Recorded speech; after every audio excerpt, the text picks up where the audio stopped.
Hi, and welcome back to the kitchen with me, Chef D. Today I have a great recipe for you. It is loaded crawfish potato skins. So let's go over our ingredients and we'll get right into it. Of course, I have my potatoes that have already been baked and the filling scooped out. I have some crawfish tails that are already cooked, some green onion for my garnish. I have some Trinity here, onion, green pepper, red pepper, and a little bit of celery. I have some cheese, mayo, sour cream, some butter. I have a little bit of garlic and, of course, some Creole seasoning.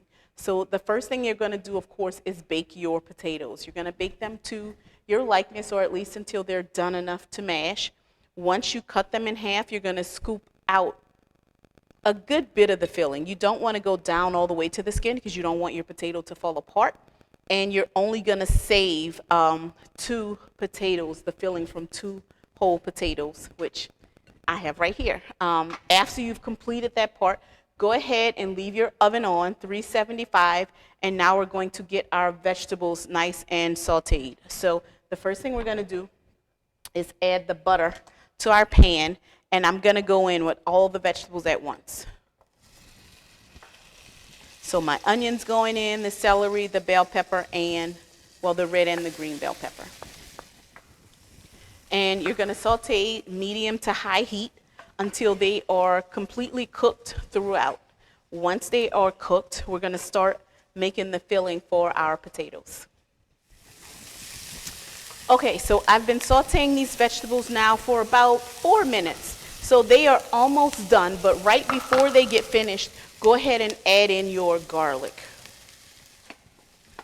So our vegetables are done. They are sauteed very, very nicely. So we're going to start adding things to our mixing bowl to get our filling together. So of course, I told you I kept the filling of 2 of my baked potatoes.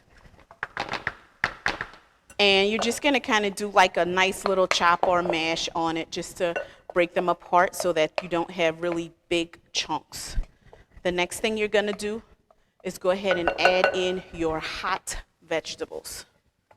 So get your Trinity in this bowl.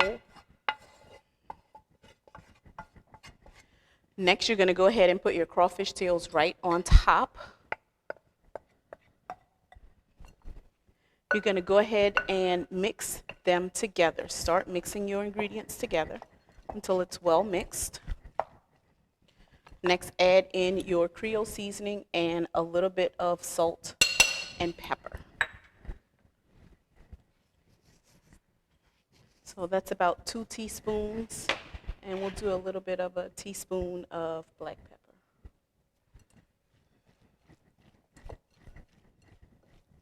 So the next thing you're going to add is your sour cream and your mayonnaise.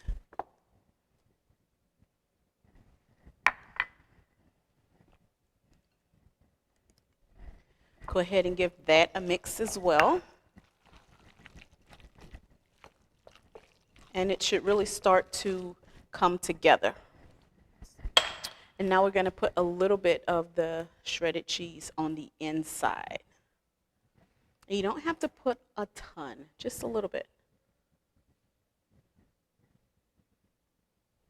Now, we're going to add shredded cheese to our actual mix. So we need about a half of a cup.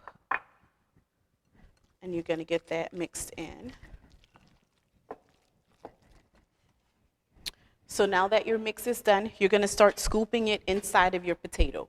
And this is what you're looking for. I'm using about 2.5 to 3 scoops to fill. Just depends on how small or large your potatoes are. So you're just going to take your scoop, do a nice little plop right on your potato,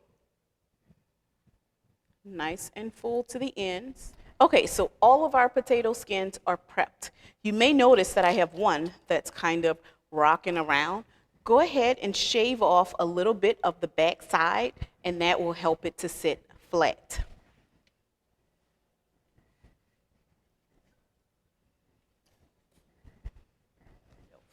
So the last thing we're going to do is go ahead and put some shredded cheese on top and get them in the oven. They're going to bake 375 degrees for about 12 minutes, anywhere from 12 to 15 minutes, depending on the side of your potatoes. Okay, so our potatoes are ready. Let's get them in the oven. So this is it. Our potato skins are out of the oven. You're going to finish them with some sliced green onion or whatever you want to add as your topping. And that's it. This is the end of our recipe. I know that you're going to love it, and I can't wait for you to come down and visit me at the Delightful Roof School of Cooking inside of the Southern Food and Beverage Museum.